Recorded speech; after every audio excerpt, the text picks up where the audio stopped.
பழம்பெரும் நடிகை சௌகார் ஜானகி உடல்நலக்குறைவு காரணமாக காலமானார்.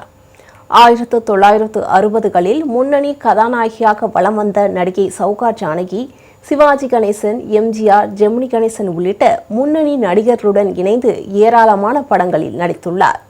தமிழை தாண்டி தெலுங்கு, கன்னடம், மலையாளம், ஹிந்தி உள்பட பல்வேறு மொழிகளில் 400க்கும் மேற்பட்ட படங்களிலும் இவர் நடித்துள்ளார்.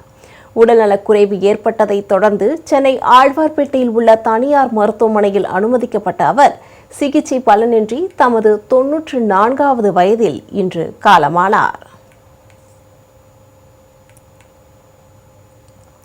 நடிகை சௌகார் ஜானகி மறைவுக்கு இரங்கல் தெரிவித்து முதலமைச்சர் ஜோசப் விஜய் வெளியிட்டுள்ள பதில், சௌகார் ஜானகியின் மறைவு திரையுலகிற்கு பேரிழப்பு என்றும் பல தலைமுறை ரசிகர்களின் மனதில் நீங்கா இடம் பிடித்தவர் என்றும் தெரிவித்துள்ளார்.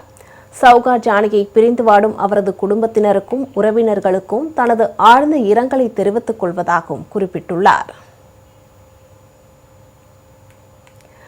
தமிழ்நாடு காங்கிரஸ் கமிட்டி தலைவர் மாணிக்கம் தாக்கூர் வெளியிட்டுள்ள இரங்கல் செய்தியில் சௌகார் ஜானகியின் மறைவு வருத்தம் அளிப்பதாக குறிப்பிட்டுள்ளார்.